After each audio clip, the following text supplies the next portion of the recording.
Hello, hello, hello, everyone. Welcome to another episode of Sree's Daily Global COVID-19 Conversations.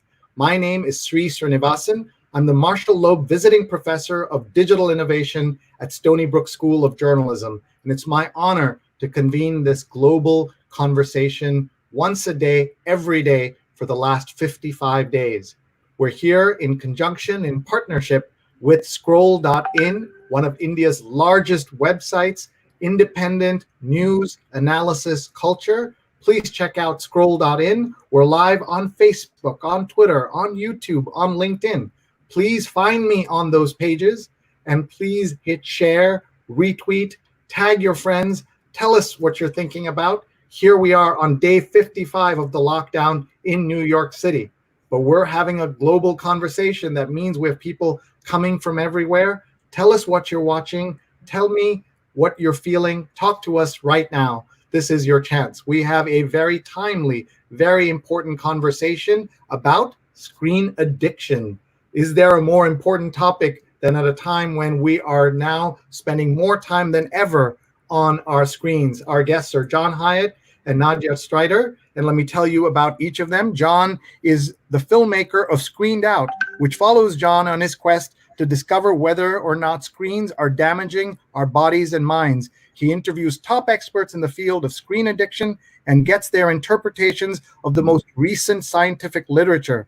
What he found was businesses are hardwiring addictive patterns of behavior into their products and not being transparent about it.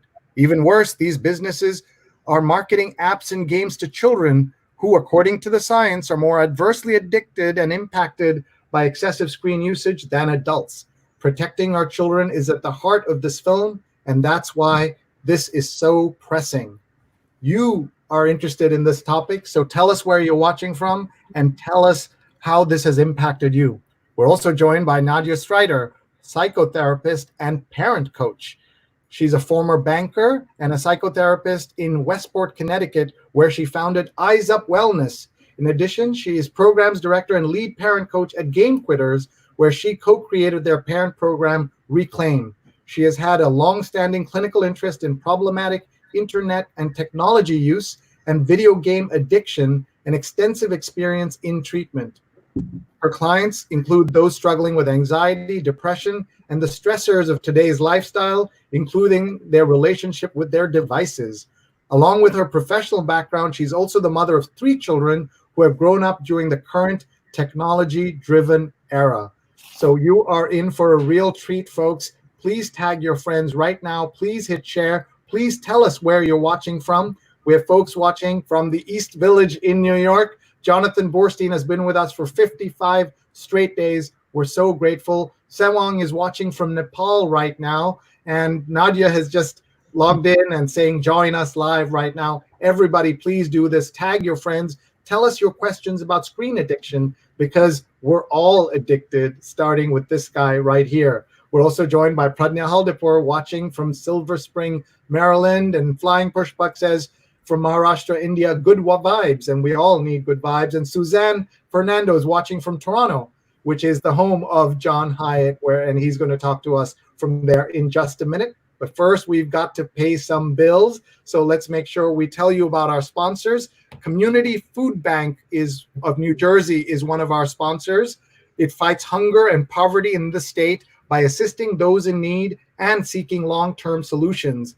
Please donate today at cfbnj.org, cfbnj.org, brought to you by Nidhi Sinha, who is an amazing friend of this show and also doing her best to support Community Food Bank NJ.org, cfbnj.org. Please support her and what she's doing. We're also brought to you by Muckrack and the Muckrack Academy, introducing Muckrack's Fundamentals of Media Relations, a free on-demand 2-hour course and certification. Enroll today, mrac.co/media. This is a terrific course, folks, and it is free. Everyone we know wants to be better at media relations. You're about to meet 2 masters of the game who know how to connect with journalists, and that's why they're on our show. But you can learn by going to mrac.co/media right now. Tell your friends, take a screenshot, take a photograph, send this to your friends, and a great way to support this program as well. And our final sponsor, we're also brought to you by Pajama Program, bit.ly/pajama1. For each $10 donation made, Pajama Program will deliver a new pair of pajamas and a book to support a child of an essential worker. Please donate today. This ad was paid for by a third-party donor. And this is a great way for you to support institutions that you are interested in. So please make sure you go in and support them. Please do tag them and support, make a donation. We know your inbox is filled today with everything coming out of the great Giving Tuesday Now effort on Tuesday. It's already Wednesday in India. And speaking of India, we're also brought to you by Pratham USA. This Giving Tuesday Now, your last chance to support the Pratham USA RISE campaign, responsive innovation to sustain education. From now until Mother's Day, May 10th, your impact could be doubled as donations will be matched. Please go to prathamusa.org, prathamusa.org, or the link you see in front of you, prathamusa.link/rise for Pratham. And the hashtag is Rise for Pratham. All right, enough of paying those bills. Let's get right to it. Let me welcome on stage our two fabulous speakers today who are going to help us with internet addiction and screen time addiction. Hi, Jon. Hi, Nadja. Hi there. How are you? Great to see you both. Thank you for being here. Thank you for your time. It is well past dinner time and in New York and Toronto and in Connecticut. First, I'm going to ask each of you the question I ask every single one of my guests. How are you doing? What are you doing? How's your family? Let's start with Nadja. Well, I think that we're all here and we're all healthy, so I'm very grateful for that.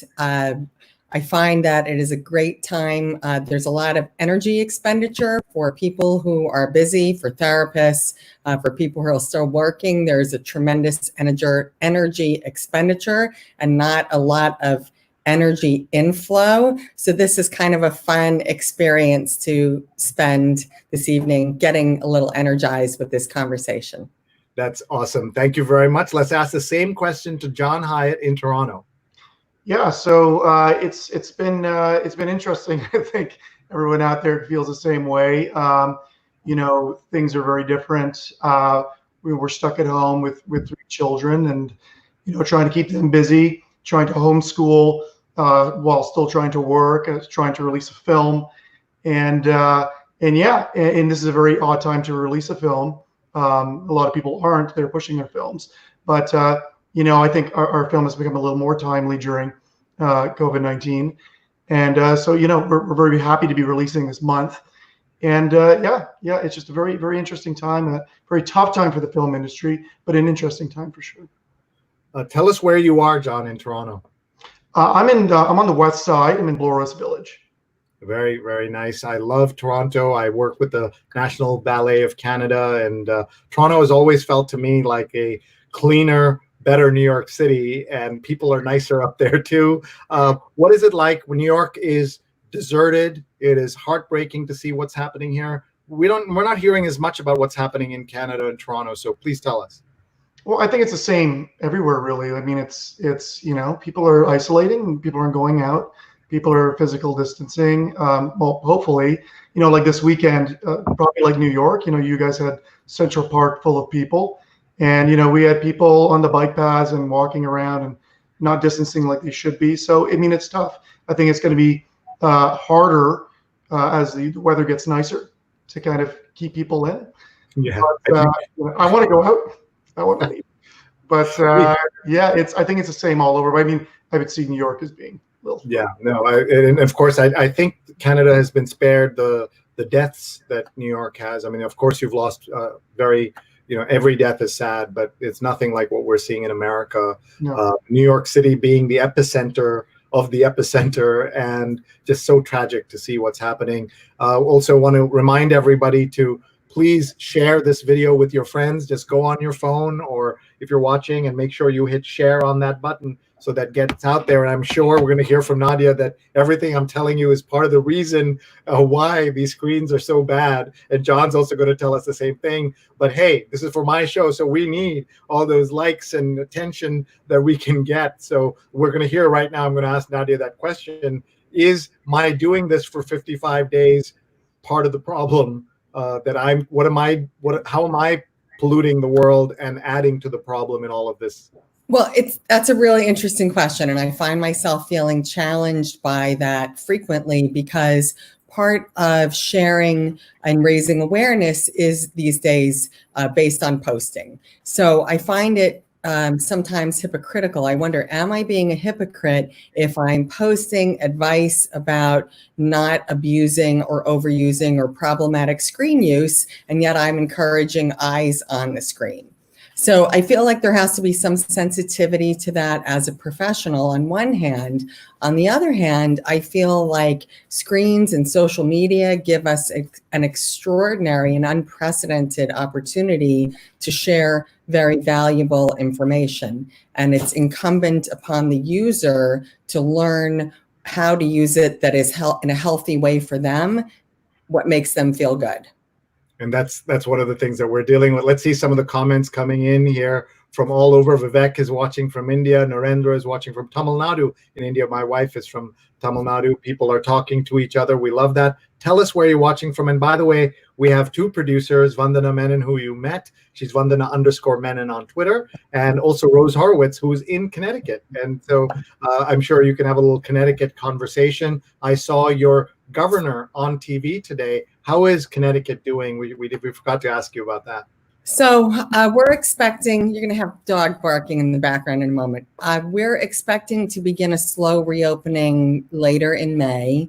I think there's a lot of economic pressure to open, but I think that for the most part, people in the state have done a very good job maintaining the stay home, stay safe mentality.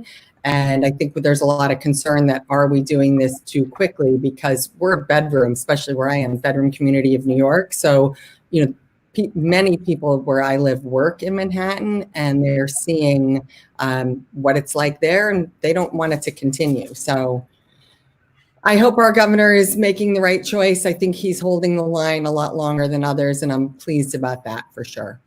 Yeah, I think you're right. Jon, in terms of the film itself, let's talk about that. Tell us your journey. A lot of people wonder if screens are really meant to be as problematic as they seem to be, and you went looking for that. So should we play the clip now, or and then talk about it? Yeah, we'll play the clip and we'll talk about it after. Yeah. All right, let's do that, folks. Please share this clip and what we're doing right now with your friends and family. We're talking about screen addiction, and that's Jon Hyatt right there. He's at Screened Out on Twitter. And here we go with it's a short clip that we're going to see. Most apps we use have been designed to monetize our attention and keep us logging on as much as possible. And what these app companies have learned, like gambling and slot machines before them, is that we are not addicted to the tech, but we are in fact addicted to getting rewards. Intermittent rewards, to be exact.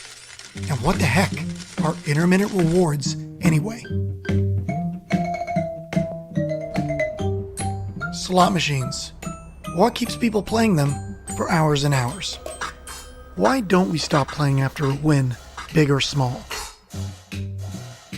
Well, this is because of what psychologists call the most powerful motivator on the planet: intermittent rewards. Ooh, intermittent rewards. They sound dangerous. Tell us about that, Jon. So basically, the idea is that when you are, say, given a reward, after that, if you keep watching the film, we get into a piece about Skinner, who did, I'm sure you've heard of him, but they did a lot of tests with animals back in the day where they would have the animal take a reward and then another reward, and that's not very interesting. We don't want to keep just getting rewards handed to us. It's more interesting when we don't know when the rewards are coming. And so we'll keep on kind of playing these games over and over to get those rewards. And I will say that we don't really think about how powerful rewards are. They are unbelievably powerful, how they affect our brain. And if you look at some of the work that James Olds did back in the day, basically they tapped into a rat's brain, and they put it on they put it next to an electrified bridge essentially, and this rat would not cross the electrified bridge to get food, but when it could cross the electrified bridge to push a button to stimulate the reward center, it would. So it wouldn't do it when it was starving to death, but it would do it to get satiated from rewards. And the funny thing is that we're never satiated with rewards. We can keep going and going and going and getting them all the time. And that's why these screens are dangerous. They're dangerous because they are constantly giving us rewards. They are essentially, little dopamine machines in our pockets, little pumps that we're pulling out all the time.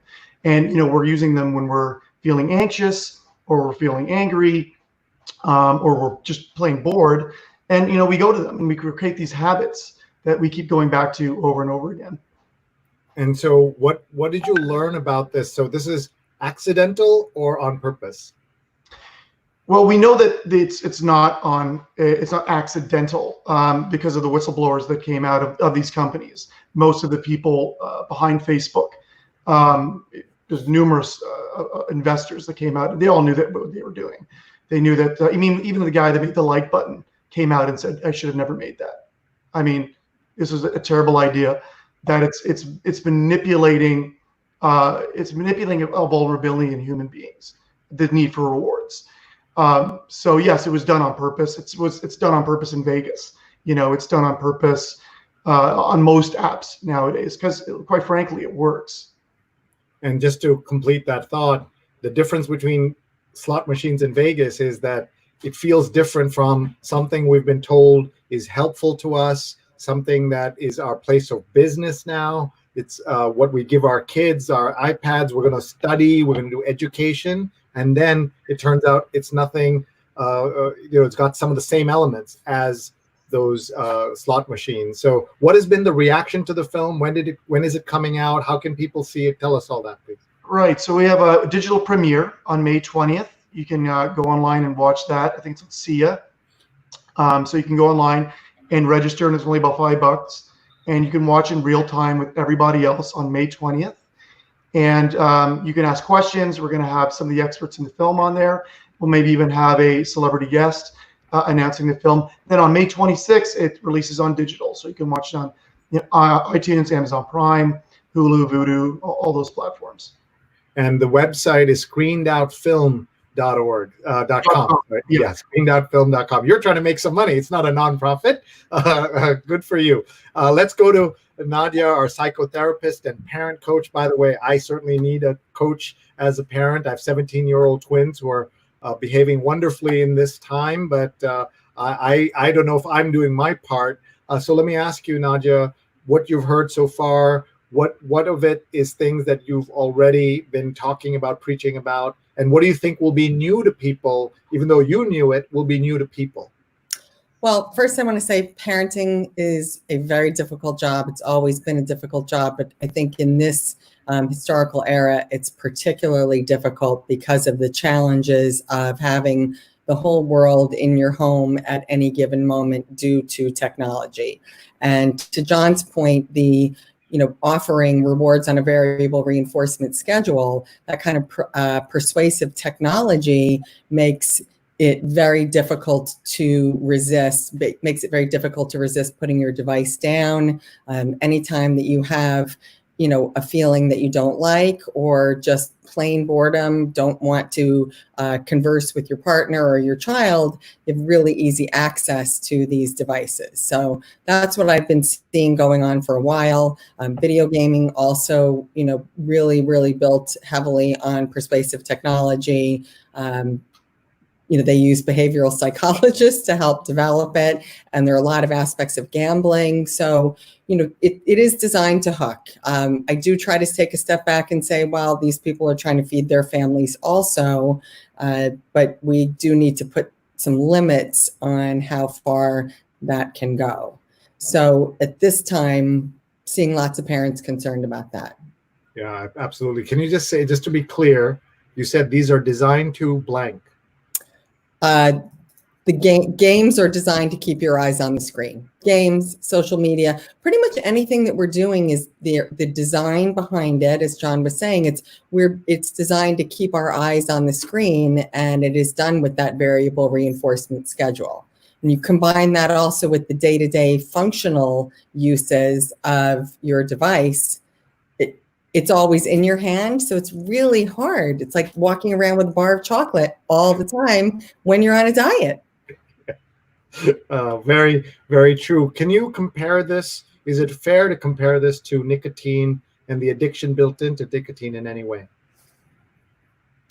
I think that's really tough. I think about that a lot, and I find that this is very unique in that there's similarities to food because you have to eat. So, really now you have to use technology. You don't have to smoke. There was a time where the sociocultural world we lived in, smoking what was acceptable and promoted, technology the same right now. So I really have been struggling to figure out what model, this does fit.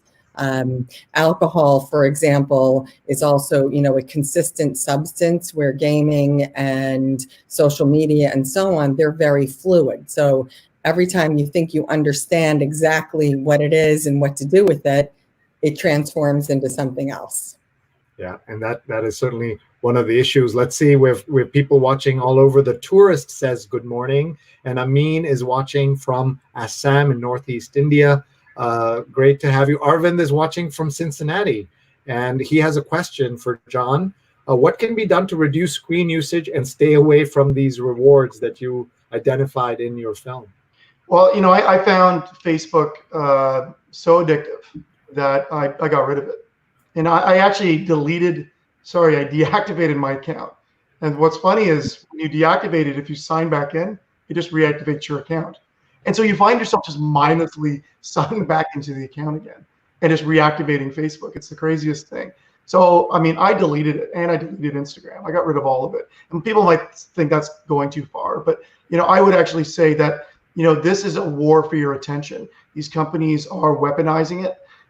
It is, you might think that's going too far. Well, look at your last election down there. What Trump did, how they weaponized it, with Cambridge Analytics and everything else that went on. It's scary times. It's very scary times. Data itself is it's a more valuable resource now than oil at this point. That it's worth a lot, your data. But what do I do to get off it? What do I do personally? So I did what many others in Silicon Valley have done. I made my iPhone gray.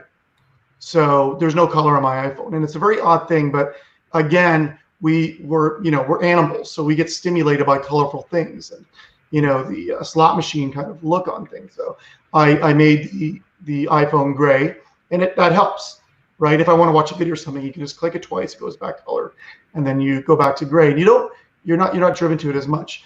I also make sure that I just have no screen time when I'm doing other work. Like I don't check entertainment things. I don't check news feeds. I also try to stay away from anything that doesn't have an endpoint, which is very important. So what's an endpoint? When you go watch a movie or you read a magazine or you do anything, there's an ending, and there's a reason for that. We need to know when something's over, get up and leave. Problem with all these new apps and everything else we get hooked on is that there's no end to them. It's an endless feed. It's an open world video game, and it goes on forever. So I would do your best to stay away from feeds as much as you can, and stay away from kind of open world things. I totally hear what you're doing and saying, and I want to show people what you're talking about. So here's my iPhone, right? So I'm just going to triple click on it because I've set it up already. I don't think it works if you don't set it up first. So I click on it 3 times, and it turned gray. Look at that. Yeah. And what happens is it's boring now, right? It isn't what you're expecting, and look how dull that is. It's the colors are made for you to react to. And that's one of the things so it's a great tip from Jon. And then if you must have the color back because you're watching something, then you triple click on it and the color is right back there. So this is all under screen accessibility guidelines. I forget what it's called, but there's a way. You just Google grayscale my phone, whether it's an iPhone or an Android, and you can do that. So thank you. That's a great tip. Let me have Nadja respond to that in terms of her own research and what she's seeing. And is that effective to say, take off Facebook? And by the way, what Jon said is absolutely true. You think you've deleted it. The only time I've come close to that, Jon, is when I tried to cancel my AOL account. I called them and say, first of all, you have to call. You couldn't do it on the computer. I called them and I said, I'm canceling. And that person kept me on the phone. Oh my God. Like, okay, it's canceled. It's canceled. I promise you it's canceled. I said, is it really canceled? Yes, but I'm giving you 6 months free. I said, I want to cancel it. And he kept begging me. He made me feel like his children would not eat that night because of my personally canceling that account. And that's just, he's being rewarded with lots of money for not losing an account, right? Like that's incentives, as we've learned from economics, make a lot of things happen in the world. And that's what we saw. Nadja, your response to all of that. Well, I do agree that there is a war for our attention going on. And I think that it's most important for lots of us who are exploring this topic to be able to make suggestions. And there needs to be a wide breadth of suggestions for how people might tame what is potentially problematic use. So, but I don't believe that there are one size fits all suggestions that work for everyone. So if grayscale works for you, that's great. Grayscale for me that's not the thing that works for me. Facebook, I used to use on a personal basis, and I sort of fell off from it just because I found that it wasn't making me feel very good. But then I joined all these professional groups, and it's a source of, tremendous information for me. So I sort of think about, for me, when I talk to people, is try to curate your social media use, your other aspects of your device use, so that it becomes informational or educational or inspirational. And there's nothing wrong with a little laugh right now. Also, really right now, that isolation and levity are the two most important things that we need to be concerned about.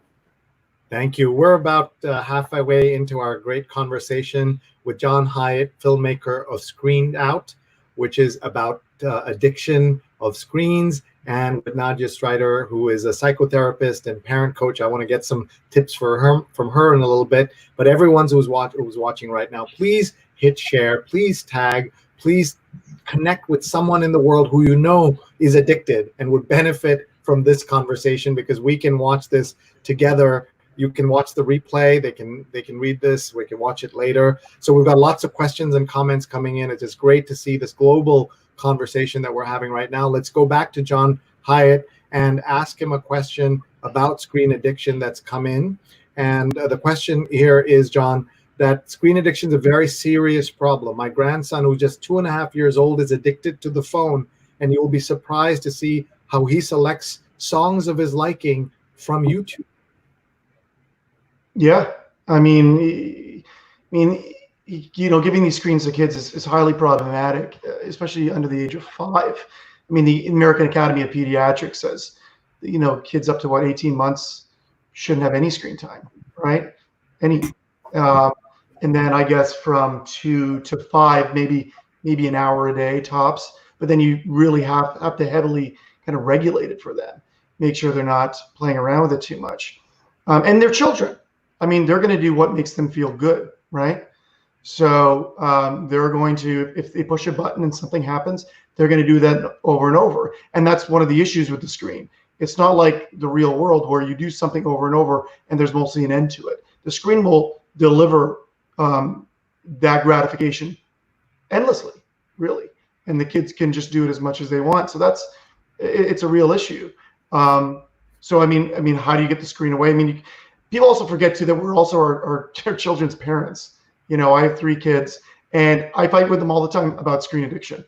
They want more screen time. They want to do this. They want to do that. But I have to enforce the rules. I have to take it away, and they do something else. They complain. They get a little angry for a little bit, and then they do something else. That's what kids do. Steve's watching from Philadelphia. Thank you, Steve. Thank you for watching. As you heard that, by the way, we have, I think between us, if I did the math right, 8 kids, 3, and 2. My 17-year-old twins, and they each have 3 sets of kids, 3 children each. What is it like to be a parent right now? What is it like to be a kid right now?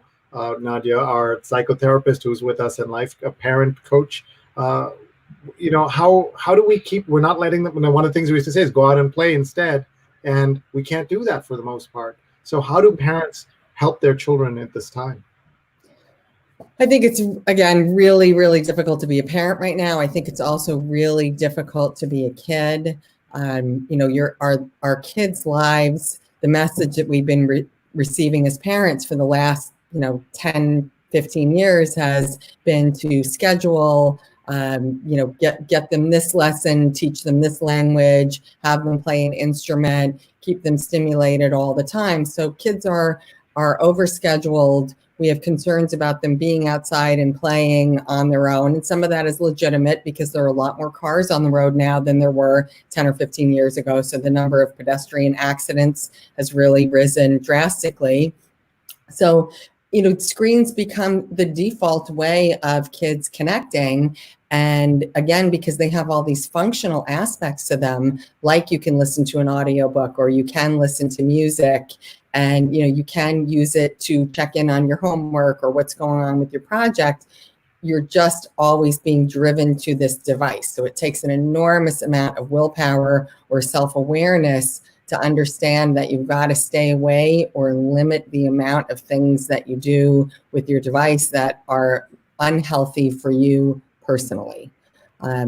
What's unhealthy for one person may not be unhealthy for another person. And, another real challenge parents are facing is we have devices in front of us or in our hands almost on a constant basis as well, because we've gotten on this hamster treadmill of, work expectations. So it's really challenging when you've got younger kids to explain to them why you need to be on your laptop, but they can't use their screens. And I feel for parents who are going through that, but I always say, have a conversation and explain to them exactly what you're doing. If you're answering an email from a client that has to be answered, you can tell them that you're working and what kind of work you do. And often parents find their children are much more interested than they realize. But, learning the uses that they have to engage in versus the uses that they can portion control, I think is a very important skill that parents need to teach their children. And again, increasing the burden on parenting now. Yeah, absolutely. Folks, you're listening to a conversation with Nadja Streiter and Jon Hyatt. Nadja is a psychotherapist and parent coach, and Jon Hyatt's the filmmaker of a brand new film that's coming out soon called Screened Out. Please follow Screened Out on Twitter and go to screenedoutfilm.com. And now Nadja is Nadja_Streiter on Twitter. We also have questions coming in. Please ask your questions of these two experts. Let's look at some of the comments coming in as well. Avinash says, determination is more important than developing a habit. The choice is yours. If you love your body health, which makes you, the brother in Toronto, smoking, drinking after 40 years. However, love your program. I'm in Kolkata, India, and an engineer. Okay, thank you. And Rick Botello says, screen time will not go away, but it can also be used as a counteractive force to the downside of screen time addictions. We have yet to discover how to use dopamine for beneficial effects and positive impacts. It is not all evil. How do you react to that? Well, yeah, absolutely. It's not all evil. I mean, we need dopamine. It's very important. It reinforces, back when we were in caves, if it told us that we did something right, it's a good thing, right? And I will say, he's saying, what was he asking again? That it, like, how do we discover the good uses of it? How do we find out what is the good ways to use it? And, well, I mean, that's a good question. And I think, we have to stop here for a second and talk about what we're talking about when we're saying screen time as well, right? So in context of the documentary, we're talking about, social media, and we're talking about online gaming usually.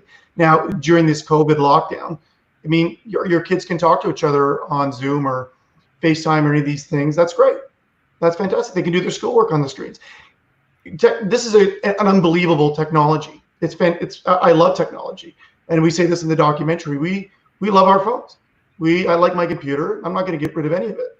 But I agree. We have to find ways to remove the addictive traits that these companies have put on, and something needs to be done. I don't know if regulation is going to be the thing, but I'm not sure it's going to happen internally within these companies, unfortunately. All right, we're looking at screenedoutfilm.com. What are we looking at here? That's one of your kids? That's one of my kids, yeah. Okay, May 26th, it comes out. So explain again how people can find this. There are two premieres, right? One in a certain way and then the other in another way, right? Yeah, so if you go right now to screenedoutfilm.com, there's a lot of information there about when the film is coming out. If you go down a bit here, you can see that it's coming out on iTunes, it's coming out on YouTube, Vudu, Prime Video. You can watch it on any of these places. And we also have on the 20th, we have a premiere that you can watch in real time with everybody else. It's only about $4.99, and you can sign up, watch it with myself and a bunch of experts that are in the films. You can ask questions, and there might even be a celebrity that is helping kick things off. So just to understand, where do they go to sign up for this? The premiere is, sorry, I don't have it in front of me. I think it's Sia. Okay. Well, we'll give you a chance to find it, and you can look at your phone, no problem, and find it. Let's go to Nadja to just talk about what is the value of resources like this film. Can we scare people straight? Do we need to scare people straight? I think we definitely need to raise awareness of what the potential negative aspects of social media and video gaming are. And there are certainly definite negatives.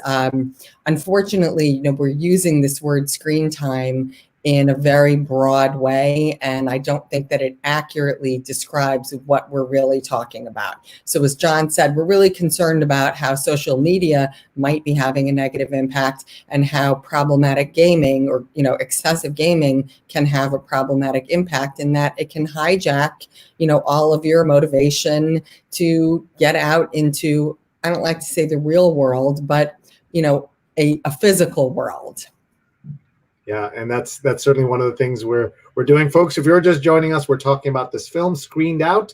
The headline there you see is "Unsubscribe. Technology connects us, but if we're not careful, it can also control us." I think a lot of us have seen how it's controlling us, how much we need the cell phones and everything else that we're using. The website also has some nice resources on how to deal with this, mental health resources for parents and kids.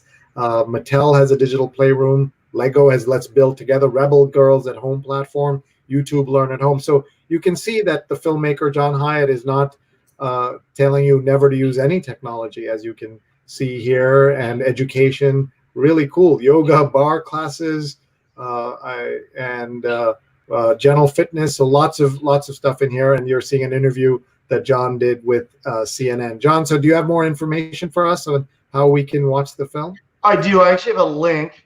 Do I post it somewhere on here? Or just tell me and we'll try to get it up there. But just tell us the brand, where we go, or on the website. Yeah, you'll eventually put it on your website anyway. So it's Sia. It's www.sia.live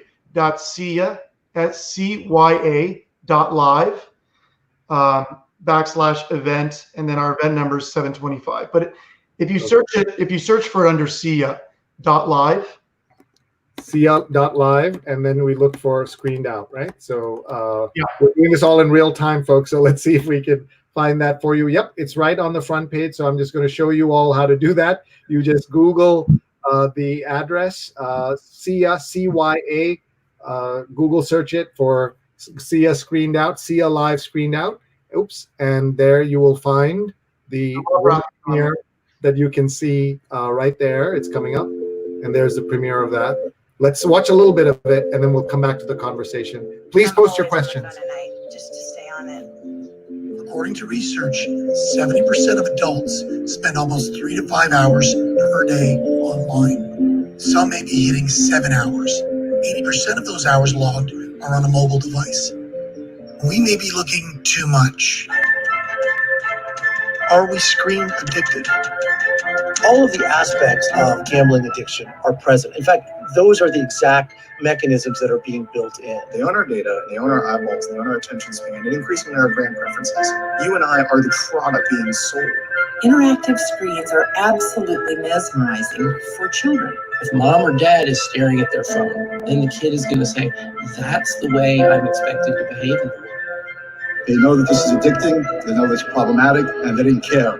They want your information, or they want to be constantly checking your screen because they make more money when you do that. According to Common Sense Media, children up to age 8 are spending up to 3 hours a day consuming screen media. Children 8 to 12 spend closer to 5 hours, and teenagers can be more than 6 and even up to 9 hours. Just decide on where you want your attention to be focused, in the real world or in theirs. Wow, very dramatic, Jon. Well done. You've got us certainly interested and intrigued by that. I also want to know your secret of that special hoarse voice you've got for the voiceover. That's a perfect voice. I had a polyp on my vocal cord. Oh my God. Yeah, and I had surgery in September, and I couldn't speak for over a month. I'm sorry, I didn't mean to. Oh no! It's kind of funny. My wife loved the fact that I wasn't speaking for a month. So it went down fine in my eyes.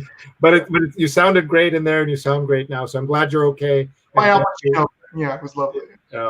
Let's go to our psychotherapist and our expert on screen addiction, Nadja Streiter, who's with us. Nadja, what are some practical things that people can do? I know one of our deals is part of the they call it device-free dinners, right? Like you say, no devices at the dining table, except you're allowed to take a photo for Instagram if you want to, but otherwise no devices. We've done that since before the kids had a phone, so that they would know that it's bad when they got a phone. So we were able to plan early for that, but a lot of people don't have a chance to do it.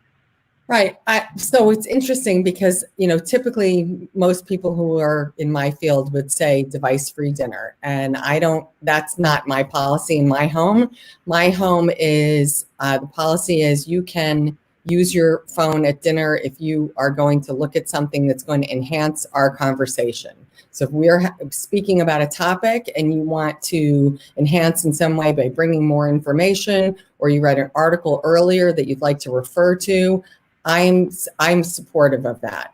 I'm also supportive of teaching my kids that there are people who are deserving of a timely response, and that as part of adulting is going to be able to recognize who needs a timely response and what can wait. So you can have your phone at the table, and if your friend texts you with a funny joke, not the time to look at it. But if your friend who you're working on a project with texts you to say, hey, I've done my part, when can you jump on the computer and do your part, then they deserve a timely response. So, I try to teach them how they're going to think about this and use this, because you may not be able to leave it in your pocket and leave it away from the table. And if I have a little more time, I have another, I think, very important tip for parents of younger children. There's a great deal of concern about kids not being able to talk to each other. And I've given that a lot of thought. And one way that I think parents can combat that is every time you have a question about, let's say, your credit card bill, or you want to make a reservation somewhere, the tendency, you make the phone call and you're directed to www. And so on. And so that's what we all find ourselves doing. But I encourage parents to absolutely resist that. Let your kids hear you having a conversation on the phone with someone else on the other end, and let them hear the language that you're using and the cadence that you use, and how you act when you're frustrated or something is difficult, or how you're polite and grateful to them when they help you. So those are some of the things that really teach our children how to act and are going to impact them just as much as, I think, having a screen in their hand and that being one of their only forms of communication. Like, they're not going to want to have difficult conversations with each other if they've never heard their parents have difficult conversations and see that they can be resolved in a productive way. That's my one of my big tips for parents with younger children. I love that. I've never heard that tip before, and thank you so much for that. Of course, I guess you have to be careful how you behave on those calls because you don't want to be too angry or too frustrated. Let's go to Jon Hyatt, who is with us. He has just made this film called screenedoutfilm.com. You can go there to find the premiere on CL Live, CYA Live, and that's on the 20th. And then on the 26th of May, you can watch it almost everywhere. We saw the US and UK. I don't know globally if you've sold the rights yet or how any of that works. It's a little confusing for the most part. I will tell my family in India, hey, there's this great film on Netflix, and they'll go, it's not there, or vice versa. So sometimes that's also the odd parts of filmmaking. So tell me, when did you realize that everything you had planned for this film, to have it be in festivals, to have it be launched in this grand, say, event in Toronto or in New York or any of that, how did it go south? When did you know it had gone south, so to speak? And how did you bounce back from that in this strong way? We had a bunch of theaters. We had a theater rollout planned, and it was funny. I was talking to someone after we booked one of the theaters in Toronto we were going to have the Toronto premiere at, and they were like, "Oh, you're not going to do that. This COVID thing's." I'm like, "It's fine." And within like 3 days, it's like we're canceling everything. I mean, I don't know if you guys remember how quickly that hammer dropped. People were planning like a party on the Wednesday, and then by Friday they're like, "There's no parties anymore." It's not happening. So yeah, the hammer dropped, and then we kind of had to scramble. I mean, Dark Stars, our distributor, they're doing a fantastic job right now rolling out the film, and working with Bonnie Abanza and a bunch of other people who are really getting this film out there and bringing it all together during this outbreak. And it's interesting because I've never even tried out a digital premiere before. I mean, I think this is kind of a new thing, right? That people are doing. Well, I mean, I'm sure it's been done before, but it's much greater to do it now under COVID and test it out. So we'll see how that goes on the 20th, and I hope it goes great.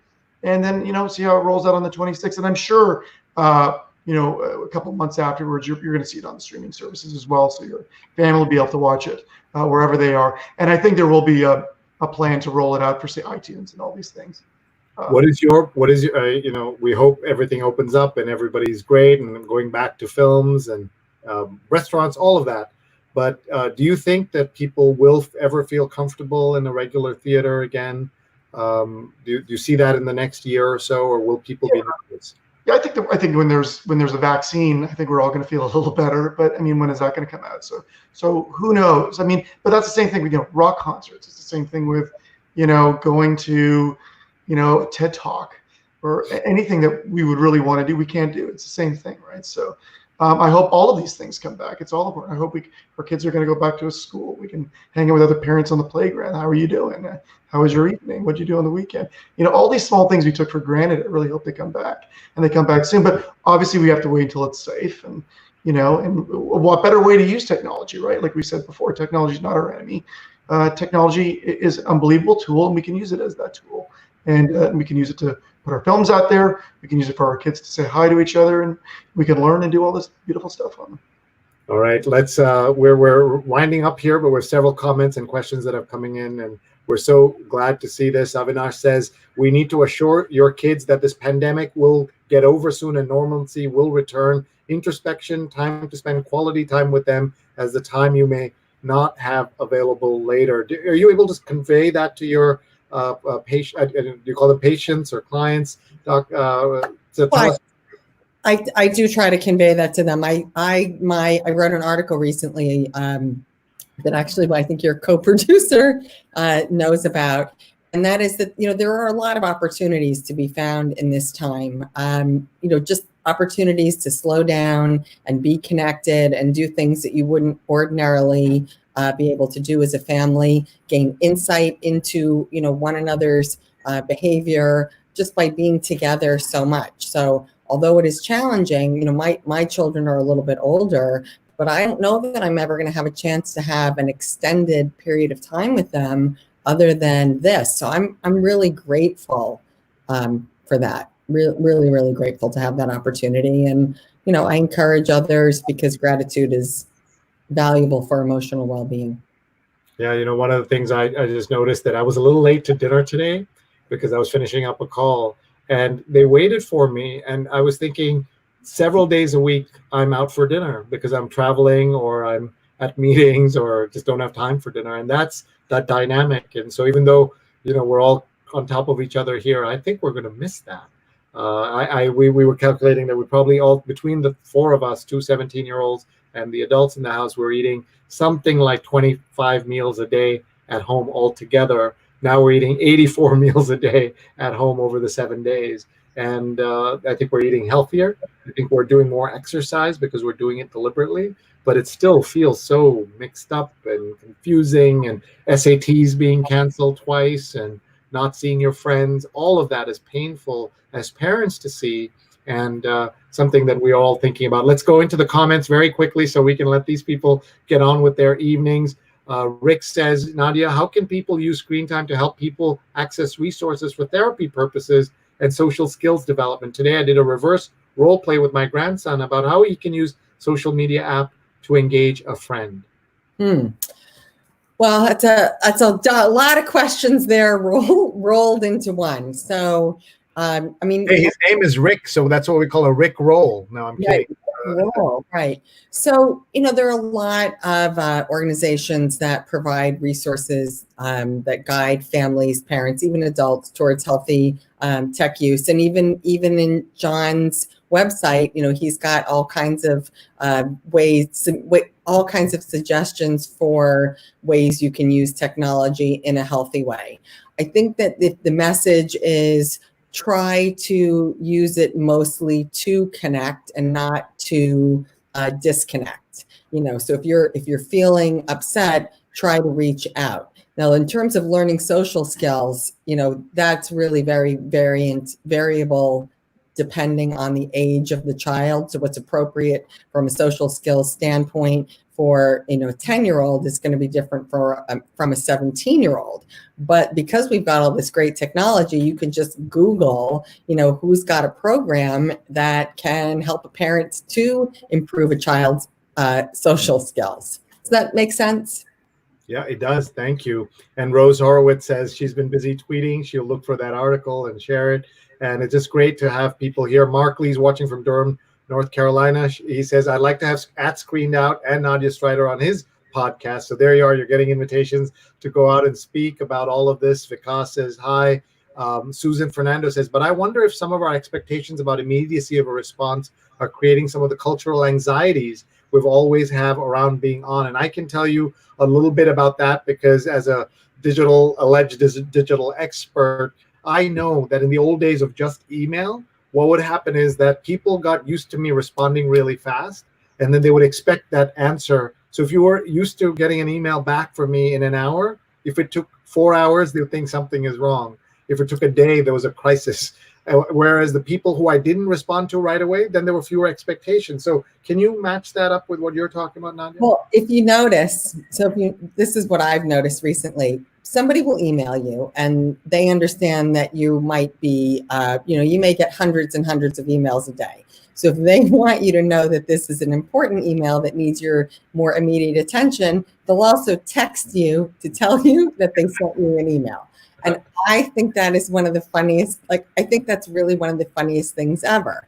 So I think, again, as I was talking about with my children, you really have to cultivate these guidelines and understand, because we live in a high demand world. So what's going to work for you so that you're not burned out and you can live, in a sustainable way.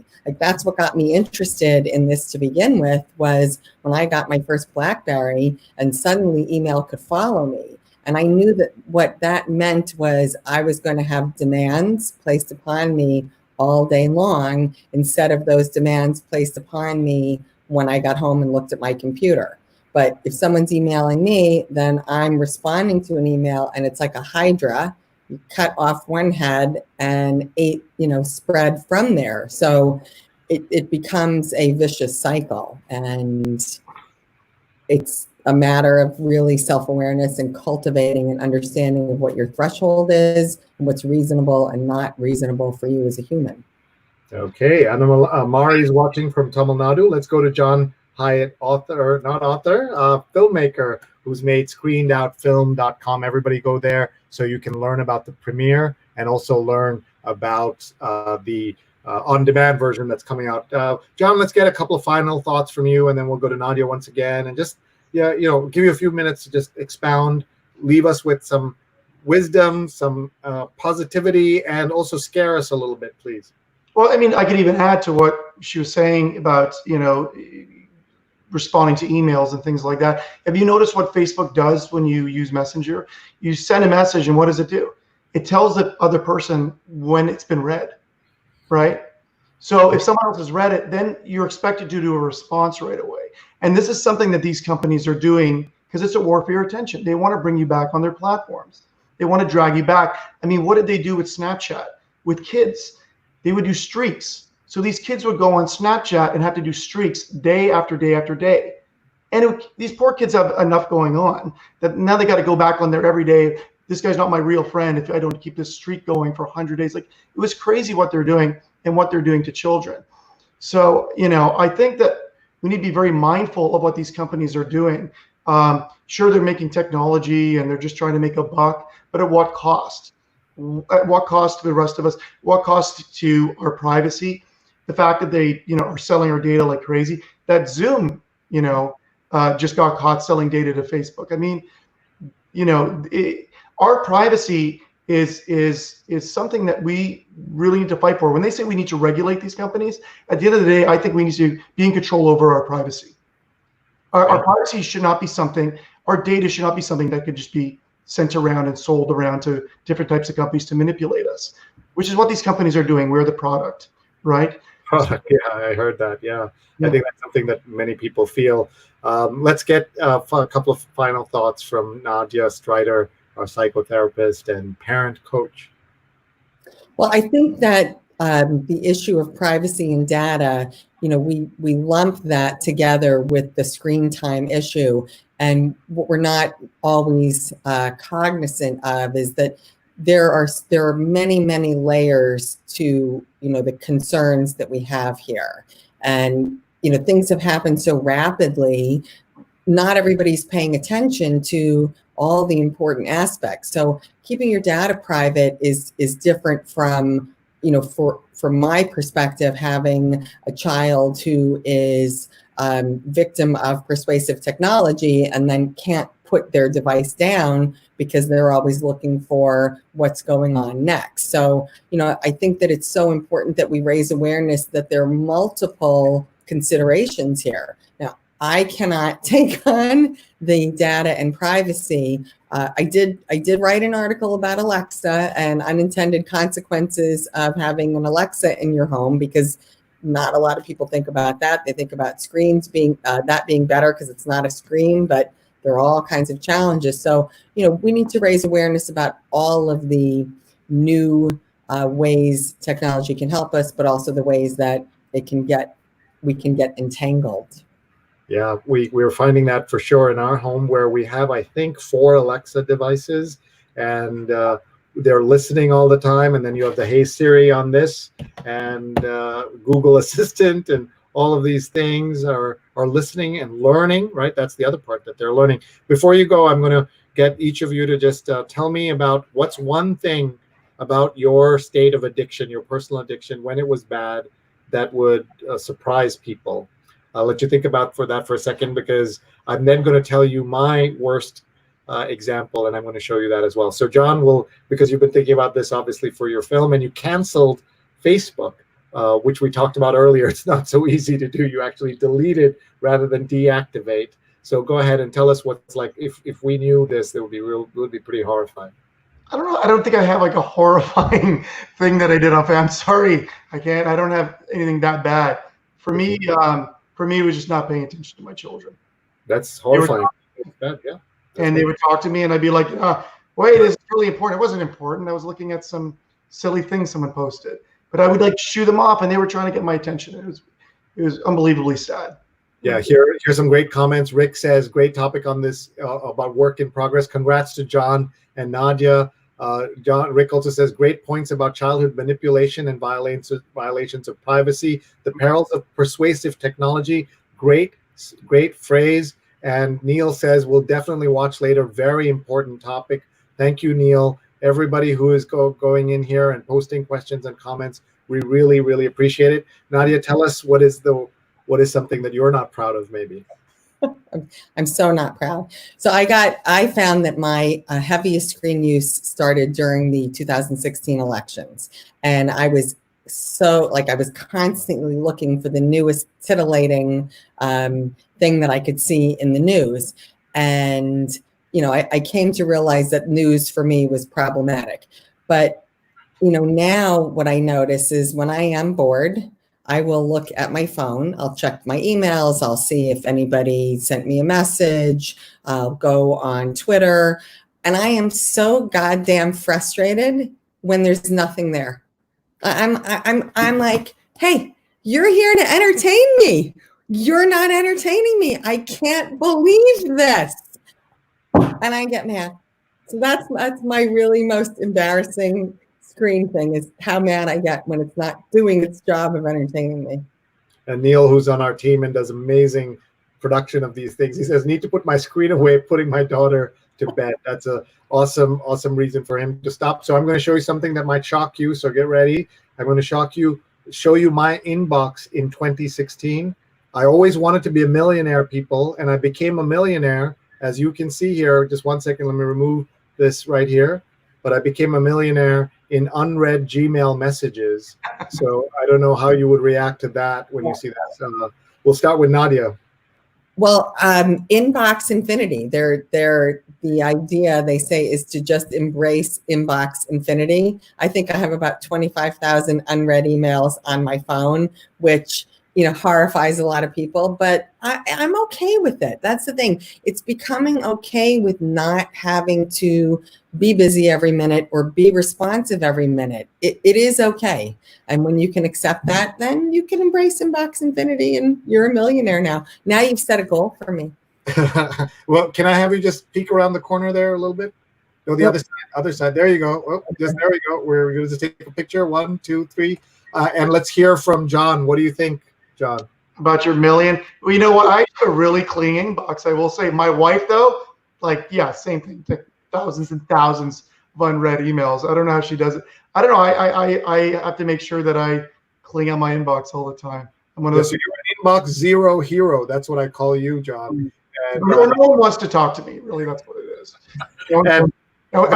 Notice the sadder number on the screen. The sadder number was the unread messages. I mean, unsent draft messages, right? That's worse because I started to reply and I didn't send it. By the way, I'm not showing you because I'm so proud of it. This is the reality. You could have a great film, but you got to get it into people's hands. You could have a great practice as a psychotherapist, but you got to tell people, you got to market, you got to send it out there, and that's hard. I'm so grateful to both of you. I'm going to let you folks go while we do some wrap up here, but thank you so much. We're very grateful. Let me tell everybody again, you've been listening to Jon Hyatt, who is the filmmaker of a brand new film coming out May 20th, 2020 on Screened Out.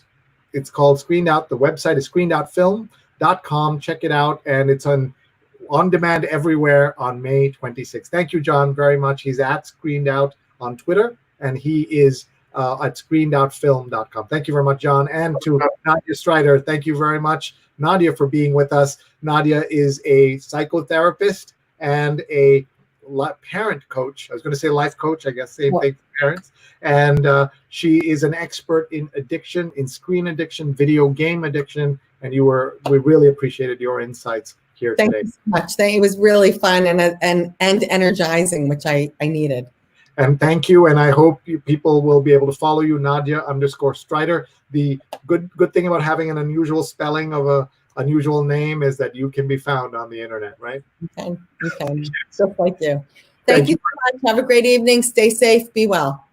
Thank you. Wow. I'm so grateful to our new friends, Nadja Streiter, psychotherapist, and Jon Hyatt, filmmaker. Please go out and connect with them, share with them. I'm so grateful to both of them for being so kind to us and being here with us.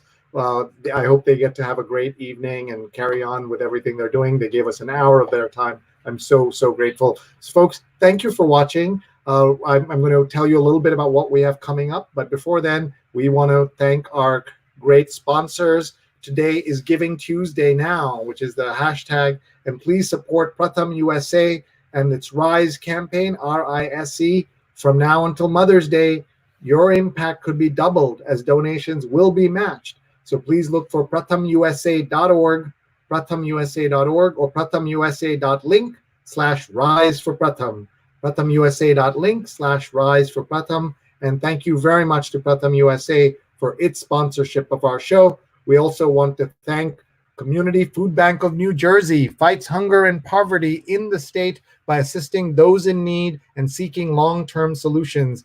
Donate today at cfbnj.org, cfbnj.org, brought to you by Nidhi Sinha, a wonderful friend of this show and a friend of cfbnj.org.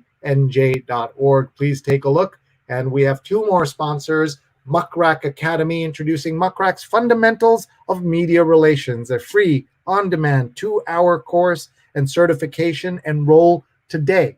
Muckrack Academy, mrac.co/media, mrac.co/media. Please take a look and please support our sponsors. And our final sponsor, Pajama Program, bit.ly/pajama1. For each $10 donation made, Pajama Program will deliver a new pair of pajamas and a book to support the child of an essential worker. Please donate today. This ad was paid for by a third-party donor. How generous. Thank you so much. Maybe you would like an ad, and look how inexpensive our pricing is. Small business, nonprofits, individuals, anybody who'd like to reach people around the world, here's your chance. Our prices are so inexpensive, reasonable. And our ads, please email me, Sree@sree.net, SREE@SREE.net.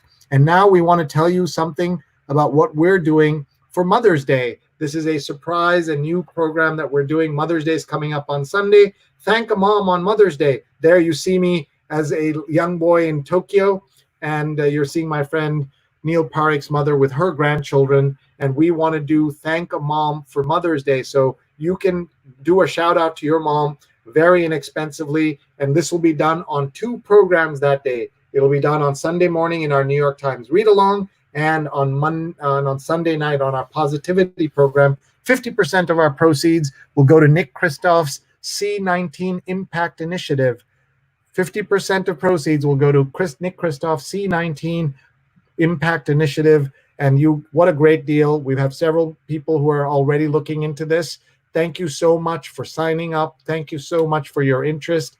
Just email me if you can't remember all this and say, I want that Mother's Day deal, so that you can do a shout out. It doesn't have to be your mom. It could be someone who's a mom in your life, or someone who's like a mom in your life, your favorite aunt, your grandmother, anybody, or who's like a mother to you. Thank you so much to all of them. And thank you so much for watching. We're looking for guests. We're looking for themes. We're looking for topics. And we're looking for sponsors. So please, please join us on this amazing journey that we've gone through. As the world is in crisis and chaos, we get a little bit of time to talk together, to share together. I have learned so much from all of you. Thank you for being here. I'm so grateful.